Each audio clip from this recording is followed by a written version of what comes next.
Now, let's just tell you that men in lower skilled jobs such as security guards and bus and taxi drivers are amongst those most likely to die from COVID-19. And the Office for National Statistics has been analysing death figures in England and Wales up until April the 20th. And we can talk to Steve McNamara, who's the General Secretary for the Licensed Taxi Drivers Association. Steve, thank you very much for being with us. How concerned are you about your members, taxi drivers? Yeah, Ben, good afternoon. Firstly, we're as confused as anyone. A lot of the messaging coming out from Whitehall is confusing, and no more so with these stats from the ONS this morning.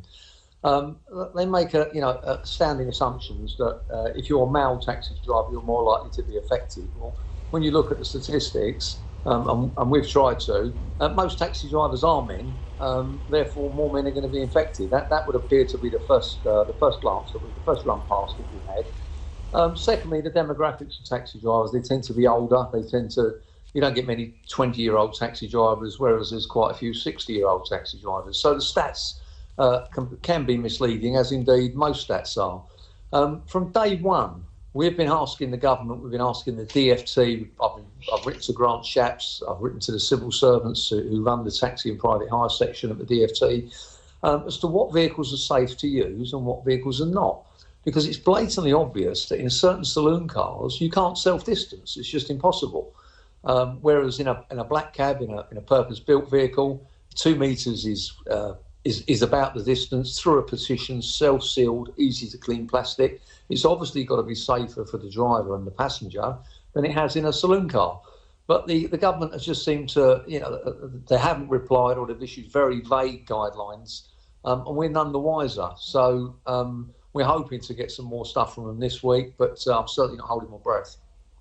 I mean, it's probably true to say that more people would like to use taxis if they can afford to, because they don't want to go on public transport.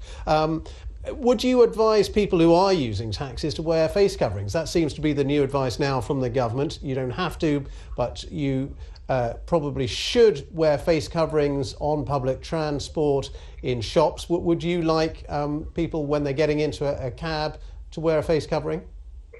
Again, it depends on the type of vehicle. If you're getting in one of these new electric cabs or one of the larger cabs, hard surfaces designed to be cleaned. I mean, they were designed for Friday night drunks, not for early morning commuters. But the premise is the same. The hard plastics are easy to clean.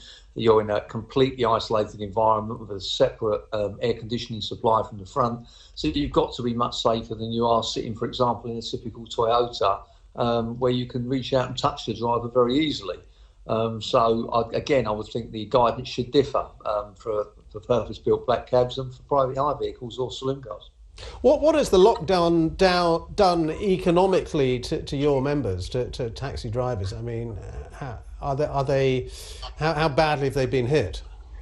I mean, we've been wiped out, as you'd imagine. If you look at, for example, any of the big cities, if you look at Manchester or you look at London and elsewhere, there's just nobody moving anywhere. Although that has begun to change in the last week. But up until sort of the middle of last week, most people weren't at work. Most of the shops are shut, bars, clubs, restaurants, cinemas, as we know. And so therefore the demand for taxi services has diminished greatly. Most of my members have taken the opportunity to furlough themselves, if you like. They are self-employed and will be relying on the 80% of their previously declared earnings to be paid to them as per the Chancellor's solution. It's now looking like we'll get those payments at the end of May and not in June, so that's further good news. The HMRC certainly seem to have moved with quite unexpected haste and got the emails out to the self-employed. So we're looking at that to reimburse us for the substantial sums that most drivers have lost. Steve McNamara, thank you very much indeed, General Secretary for the Licensed Taxi Drivers Association. Many thanks for being with us.